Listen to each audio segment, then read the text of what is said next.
S. Krishna has resigned as External Affairs Minister ahead of the cabinet reshuffle. Congress addressing a press conference now. आज एक बार फिर उनके दूसरे अध्यक्ष पर इस तरीके के इल्जाम लग रहे हैं। हम ये नहीं कहते, हमने कभी उनका इस्तीफा नहीं मांगा। हमने ये भी नहीं कहा कि वो इंक्वायरी कराएं या ना कराएं, क्योंकि हमारा मानना है हर राजनीतिक दल की अपनी विचारधारा होती है, अपनी आइडियोलॉजी होती है, और पार्टी का अध्यक्ष वही बनता है जो उस विचारधारा को सबसे ज्यादा मजबूती के साथ लेकर आगे चलता है, जो इस विचारधारा को आगे बढ़ाने का काम करता है। आज पूरे देश को यह एहसास है कि वो कौन सी विचारधारा है जिसके अंदर भारतीय जनता पार्टी परफेक्ट है। और आज हमें भी एहसास होता है कि भारतीय जनता पार्टी पार्लियामेंट चलने नहीं देती है, किसी मुद्दे पर बहस नहीं करना चाहती है, हमारे ऊपर बेबुनियाद इल्जामात लगाती है, भ्रष्टाचार के इल्जामात लगाती है। प्रधानमंत्री पद के लिए लड़ाई होती है कि कौन प्रधानमंत्री बने। सत्ता का लालच उनके चेहरे से नजर आता है। आज हमें एहसास होता है कि उन्हें देश की सत्ता किस लिए चाहिए, इसका एहसास भारतीय जनता पार्टी के अध्यक्ष ने पूरे देश को बता दिया कि किस तरीके की सत्ता वो देश के अंदर लाना चाहते हैं, किस तरीके की सत्ता वो चलाना चाहते हैं। हमारे ऊपर बेबुनियाद इल्जामात लगाकर उसमें सच्चाई तलाशने की कोशिश करते हैं, और वो इल्जामात जो उन पर सारा मीडिया लगा रहा है, सारा देश लगा रहा है, सारी पार्टी उसको क्लैरिफाई कर रही है, उनके साथ खड़ी है। ये जनाबे शेख का फलसफा, एक बार पहले भी मैं ये शेर उनके लिए पढ़ चुका हूं। ये जनाबे शेख का फलसफा है अजीब सारे जहां से, जो यहां पियो तो हराम है, जो वहां पियो तो हलाल है। एक भ्रष्टाचार हमारे ऊपर बेबुनियाद इल्जामात लगाएंगे, उनके खिलाफ भ्रष्टाचार के इल्जामात लगेंगे तो उसे नकार देंगे। यही नकारात्मक राजनीति है। भारतीय जनता पार्टी हमेशा कहती है party with the difference. Bharatiya Janata party एक ऐसी पार्टी है जो पार्टी विद द डिफरेंस है। यह बात हमें आज तक समझ में नहीं आती थी कि यह पार्टी विद द डिफरेंस कैसे, लेकिन आज हमें भी समझ में आता है। हम इस बात को मानते हैं कि Bharatiya Janata party party with the difference है। गडकरी जी के इन इल्जामात के बाद अब इसमें कोई शुबा नहीं रहा है कि इल्जाम भी लगाए जाएंगे, सारा देश मानेगा कि उनके ऊपर किस तरीके के भ्रष्टाचार के इल्जामात हैं। उनकी तफसील में जाना नहीं चाहता, वो सब आप अच्छी तरह जानते हैं। और उसके बाद ये दावा भी करेंगे कि पार्टी विद द डिफरेंस है, तो हमें भी इस बात का एहसास होने लगा है कि वो पार्टी विद द डिफरेंस है। दूसरी बात मैं कहना चाहूंगा, उत्तर प्रदेश के अंदर सांप्रदायिक दंगे एक के बाद एक होते जा रहे हैं। पिछले 3-4 महीने के अंदर बड़ी तादाद के अंदर कम्युनल राइट्स हुए हैं, सांप्रदायिक दंगे हुए। ये चिंता का विषय है।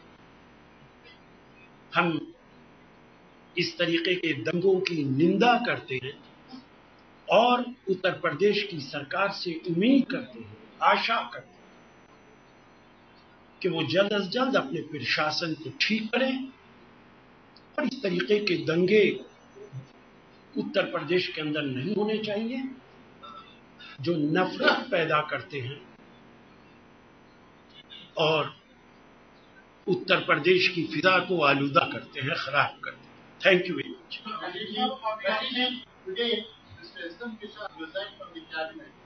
He has been asked to resign by the High Command. No, so let me complete my question. Yeah, please. The Karnataka law is speaking against the former Chief Minister of Karnataka, which some Krishna name is come in the forum.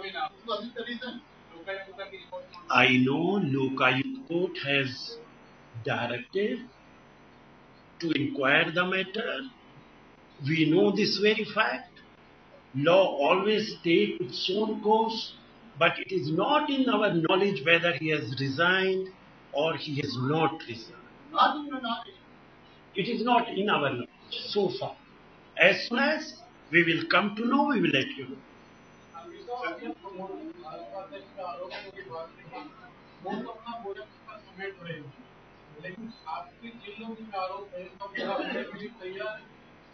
देखिए, party का मानना है जहां संदेह पैदा हो जाए वहां इंक्वायरी होने में कोई हर्ज नहीं। जहां शुबा पैदा हो जाए, if there is any kind of doubt, then Congress party wants that matter should be looked into.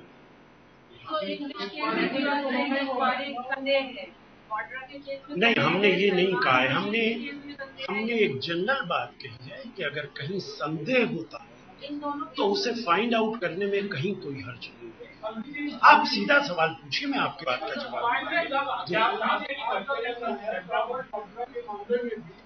जांच हो रही है, सलमान खुर्शीद के मामले में जांच हो रही है, नितिन गडकरी के मामले में भी जांच ही हो रही है। क्या फर्क पड़ता है? देखिए, फर्क बहुत पड़ता है। वाड्रा जी का कांग्रेस पार्टी से कुछ लेना देना नहीं। नितिन गडकरी एक राष्ट्रीय पार्टी के अध्यक्ष हैं, प्रधानमंत्री के उम्मीदवार हैं, उन पर इल्जाम लगे हैं। दोनों में जमीन और आसमान का फर्क है। और सुनिए, ये आप सवाल जहां तक वाड्रा साहब का ताल्लुक है, उन्होंने खुद कहा कि कहीं अगर कोई बात मिलती है तो मैं इंक्वायरी के लिए तैयार हूं। और इसके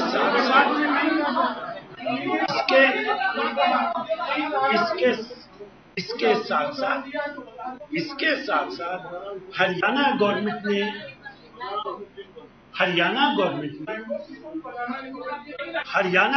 ने जो इंक्वायरी कराई है वो आज अखबारों के अंदर छपी है, वो आपने देखी है।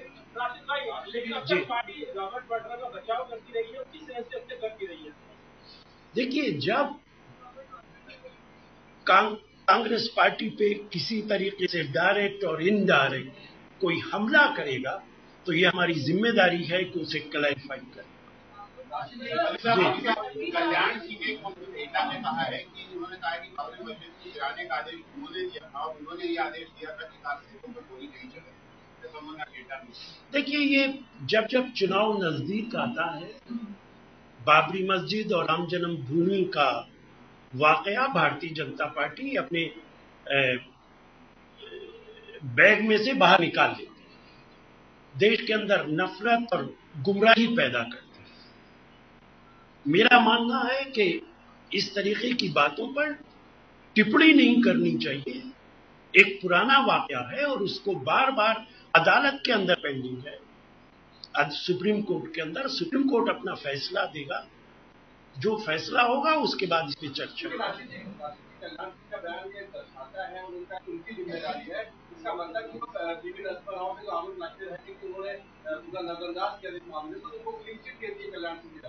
देखिए, बिल्कुल आपकी बात ठीक है कि उन्होंने क्लीन चिट दी है, लेकिन इसके बावजूद मैं कहूंगा इस तरीके के सेंसिटिव इश्यूज जिससे देश के लोगों के जज्बात जुड़े उन पे हमें चर्चा नहीं करनी चाहिए। और ऐसे मौके पर जब चुनाव नजदीक है और इस तरीके के मामला अदालत के अंदर, सुप्रीम कोर्ट के अंदर, सुप्रीम कोर्ट जो फैसला करेगा वो पूरे देश को बोल